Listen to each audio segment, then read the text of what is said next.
우리들이 재건해야 할 것들이라는 제목으로 말씀을 드리겠습니다. 우리 믿음의 사람들에게서 가장 중요한 것이 있다고 하면 믿음입니다. 믿음. 신앙생활이라고 하는 것은 보이지 않는 것이지만 사람들에게 보여지는 것은 표정도 보여주지만 그들의 말이 사람들에게 많이 보여줍니다. 그래서 신앙인이 참 조심해야 될 것 중에 하나가 신앙생활은 언어생활이라고 할 만큼 어떠한 말을 어떻게 하느냐 하는 것이 신앙생활이라고 말씀을 드릴 수가 있습니다. 말하는 그대로가 당신 자신이라고 말씀을 드릴 수가 있습니다. 자, 그렇기 때문에 오늘 우리는 어떤 말을 하더라도 은혜로운 말, 덕을 세우는 말, 성령 충만한 말, 좋은 말, 하나님께 영광 돌리는 그런 말을 많이 해야 합니다. 얼마 전에 제가 어떤 분을 만났는데요, 참 생활은 어려워졌더라고요, 옛날보다. 그런데 얼마나 성령 충만한지 참 제가 거꾸로 이 도전을 받고 은혜를 받고요, 모든 이야기하는 말마다 하나님이 하셨습니다, 하나님이 하신 것입니다, 하나님의 은혜입니다. 얼마나 성령 충만한지 모르겠습니다. 제가 참 이 대화를 나누면서 참 은혜 받는 게 쉽지 않잖아요. 그런데 참 정말 하나님께서 이런 분을 통해 하나님이 살아계신 걸 역사하는 거고, 제가 오래전부터 아는 분인데 정말 놀라운 일을 많이 하시는 분이거든요. 이제 나이도 들어가고 점점 쇠약해지지만 그분의 신앙생활의 모습은 너무너무 아름다운 모습, 성령 충만한 모습을 보면서 참으로 기뻤습니다. 제가 물어봤습니다. 권사님, 어떤 찬양을 제일 좋아하십니까? 그러니까 찬송가 310장이랍니다. 아, 하나님의 은혜로 이 쓸데없는 자 왜 구속하여 주는지 난 알 수 없도다.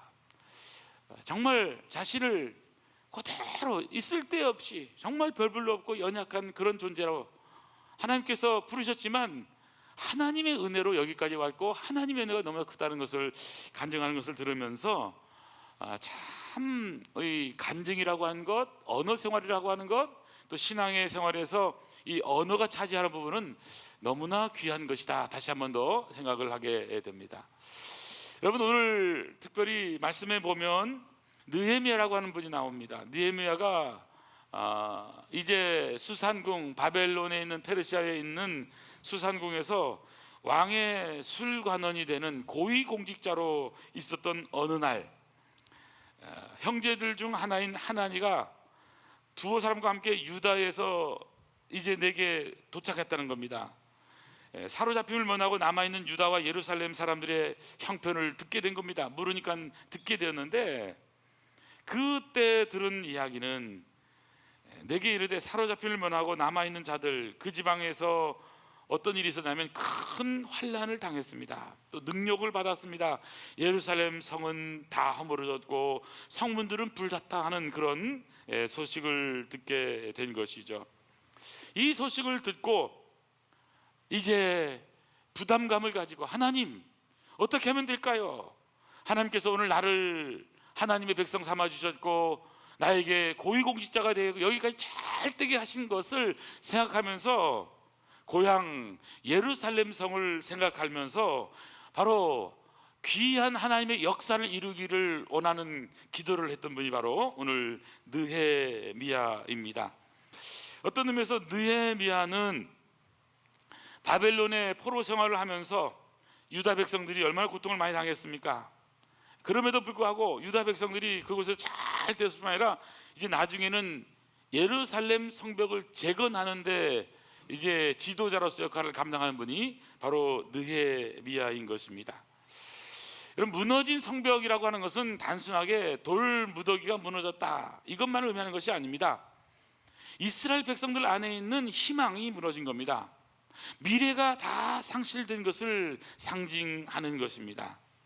백성들이 힘겹고 더 이상 소망이 없고 좌절과 절망과 그대하는 모든 언어는 이제는 안 돼, 끝났어, 우리에게는 큰 희망이 없어, 할 수 없어 라고 하는 모든 언어는 부정적인 언어를 이스라엘 백성들은 하고 있었던 것입니다. 그럼에도 불구하고 하나님께서는 이 느헤미야와 그 많은 사람들을 통해서 하신 귀한 역사가 뭡니까?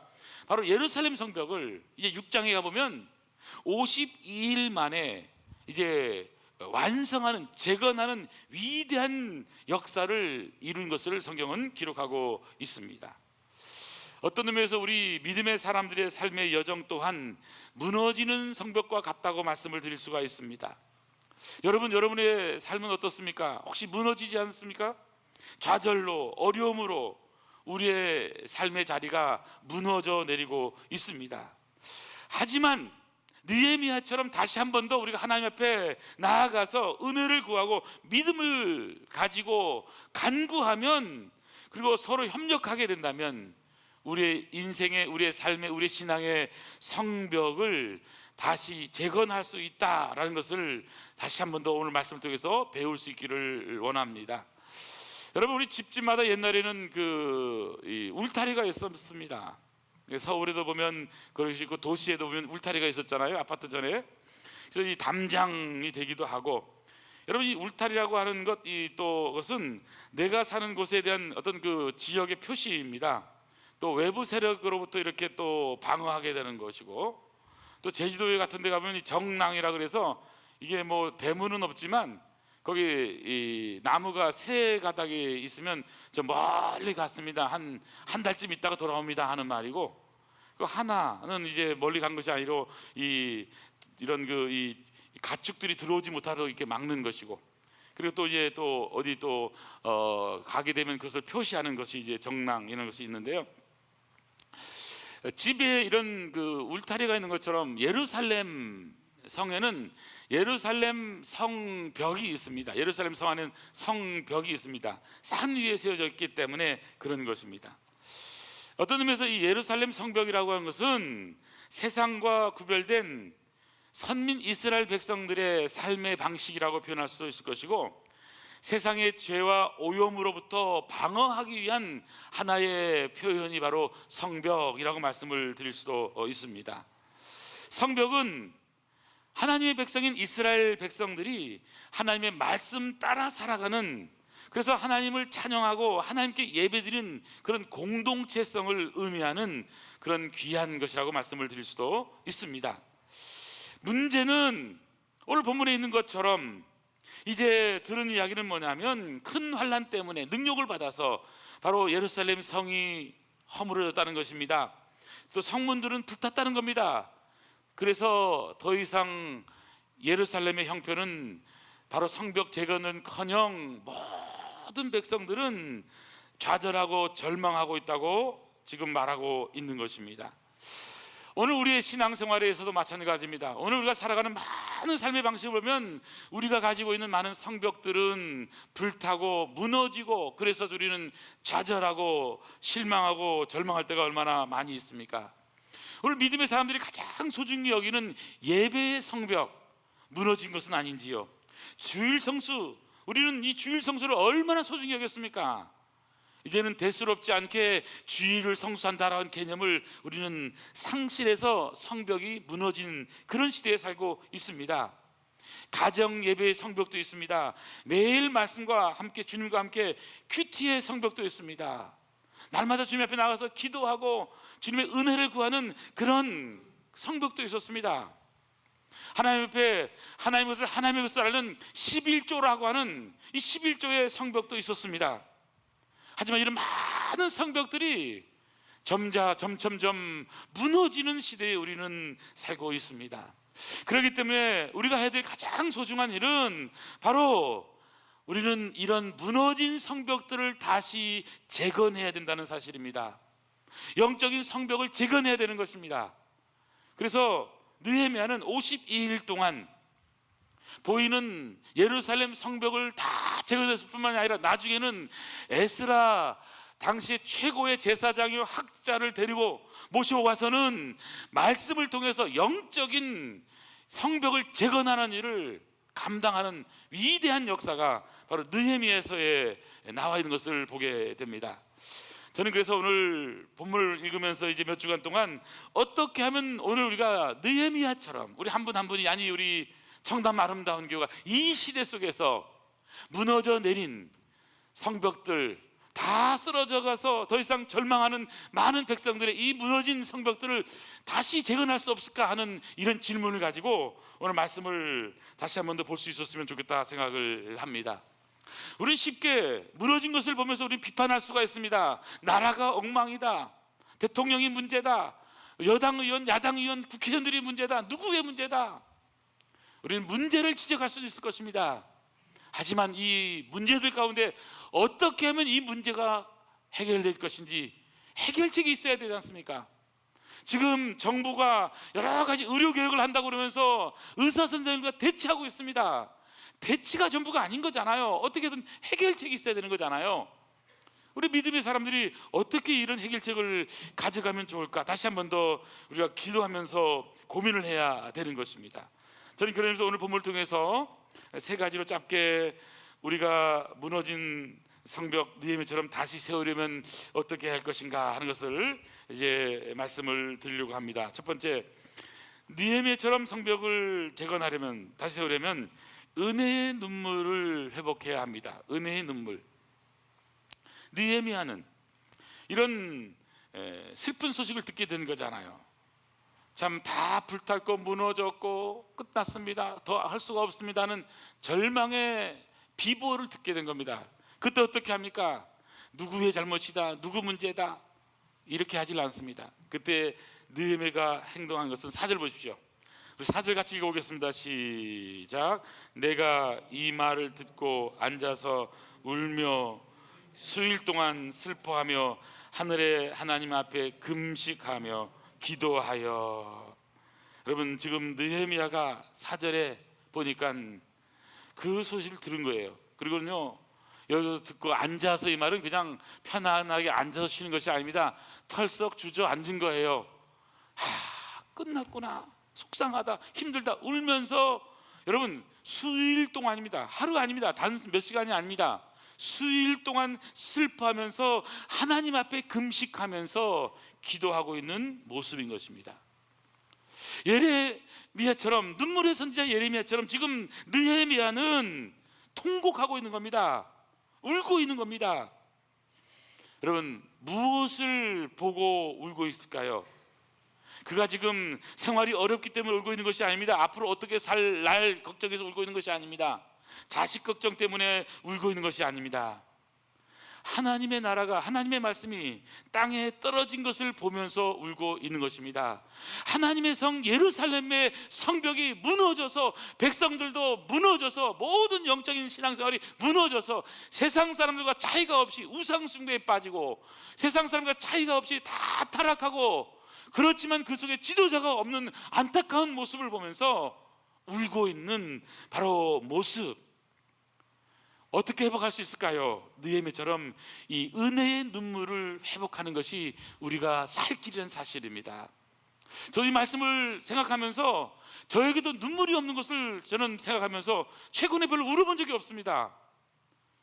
어떤 집회 가서 말씀의 은혜 받으면서 기도하다가 좀 울어본 적이 있고요, 원래 별로 울어본 적이 없어요. 보니까요, 정말 성도들의 힘든 것들, 그런 과정들을 보면서 울고 통곡하고 기도하던 때가 있었는데, 요즘 제가 그러지 않고 있더라고요. 보니까 다시 한 번 더 우리가 기도하면서, 아니 우리 가정을 위해서가 아니라 이 나라, 이 민족, 하나님의 나라를 위해서 다시 눈물이 우리 눈 속에서 다시 나와야 될 때라는 사실을 다시 한 번 더 기억해야 하는 것이죠.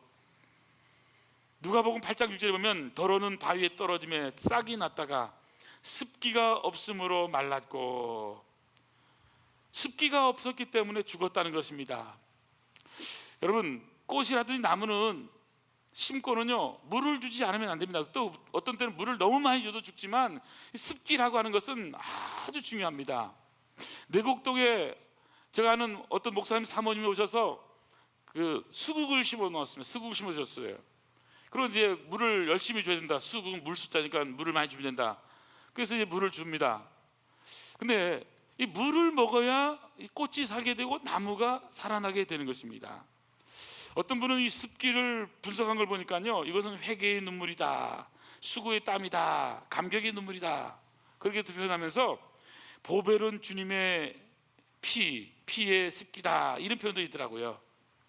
여러분, 눈물을 흘릴 수 있는 것은요, 생명이 있다는 겁니다. 살아있다는 겁니다. 감격입니다. 눈물은 하나님의 놀라운 역사를 이룰 수 있는 그런 통로가 되는 것입니다. 예수님께서도 십자가 지시기 위해서 예루살렘 성을 보시면서 울었습니다.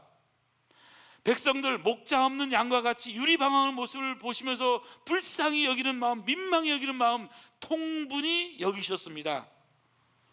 그런 의미에서 오늘 믿음의 사람들이 회복해야 할 것은 바로 은혜의 눈물의 회복인 것이죠. 어려울 때, 옛날 참 어릴 때 많이 있었잖아요. 지금도 얼마나 어려운 시대입니까? 근데 놀라운 사실은 제가 최근에 일부러 기도를 한번 찾아갔거든요. 그래서 이 어려운 시대니까 기도원에 많은 분이 기도할 거라 생각하는데, 여러분, 이 어렵다고 말은 하면서 기도원에 기도하는 분들은요 많이 적어졌습니다. 더 적어진 것 같습니다. 정말 힘들고 어려우면 우리가 눈물로 기도해야 된다 하는 것이 있었는데, 이제는 점점점 사라지는 그런 시대가 되는 것 같아서 너무나 안타깝습니다. IMF 시대 때 1997년, 1998년 그 시대 아니겠습니까?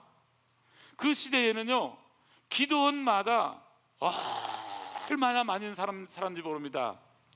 저도 명동 가까이에서 목회를 했었는데, 그때 또 그 주위에 얼마나 많은 분들이 노숙자가 생기고 얼마나 어려웠습니까? 그때 기도원마다요 다 꽉꽉 찼습니다. 정말로 엄청나게 많은 분들이 기도했었습니다. 눈물로 기도했습니다. 하나님, 나라를 살려주세요, 살려주세요 기도했습니다. 여러분, 이 나라가 어렵다고 한다면 우리가 다시 한 번 더 눈물의 기도, 다시 한 번 통곡의 기도, 기도에 다시 한 번 더 우리가 집중해야 될 이유가 있는 것이죠. 그런 의미에서 느헤미야는 지금 예루살렘의 형편을 듣고는 수일 동안 슬퍼하면서 눈물로 기도하고 있는 그 모습을 우리가 배워야 하는 것입니다.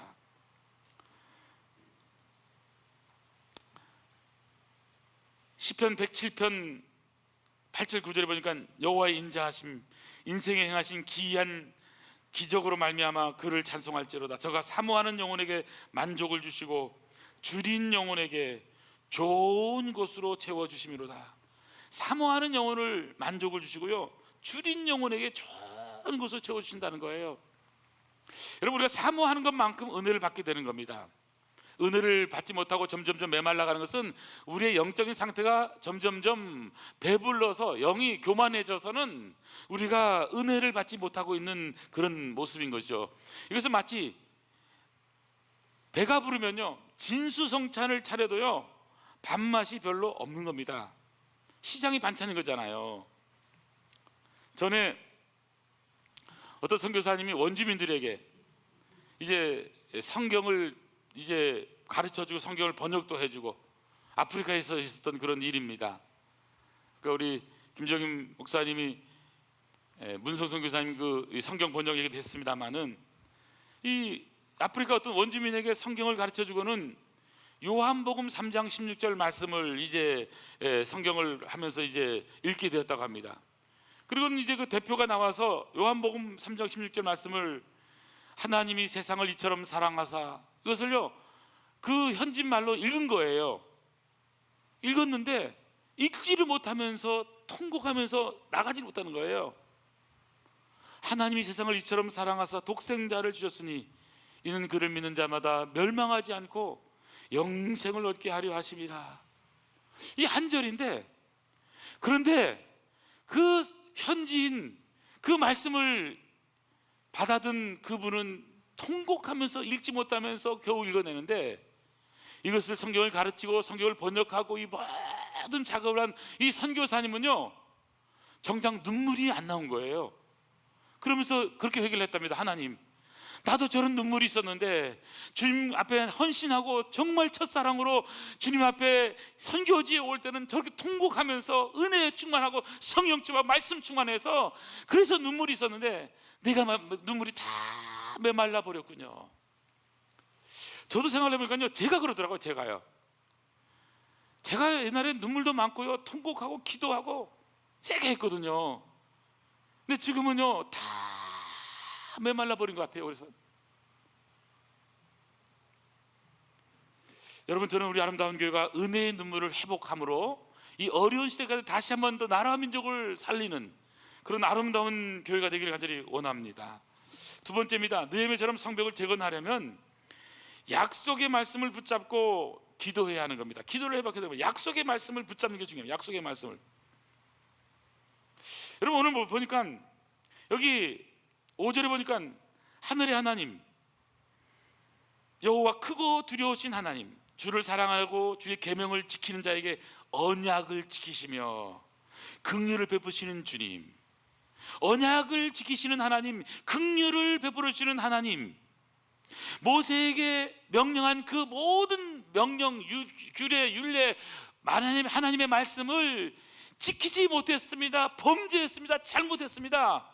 그러면서 그 약속의 말씀을 붙잡고 하나님 앞에 회개의 기도를 하고 있는 것을 성경은 기록하고 있는 것이죠. 어떻게 느헤미야가 예루살렘 성벽을 재건하는 일을 성공할 수 있었느냐? 하나님의 약속의 말씀을 붙잡고 기도했기 때문에 가능한 것입니다. 저는 우리 아름다운 교회 다시 한 번 더 하나님의 약속의 말씀을 붙잡고 기도할 수 있는 은혜가 있기를 소원합니다. 하나님이 어떤 분이십니까? 우리가 약속의 말씀 붙잡고 기도하면요, 들어주시는 하나님이시잖아요. 조지 뮬러 목사님은 기도할 때마다 시편 65편 2절 말씀을 늘 암송을 하고 기도했다고 합니다. 기도를 들으시는 주님, 모든 육체가 주께 나오리다. 기도를 들으시는 주여, 기도를 들으시는 주여. 시편 65편 2절 말씀입니다. 기도를 들으시는 주여.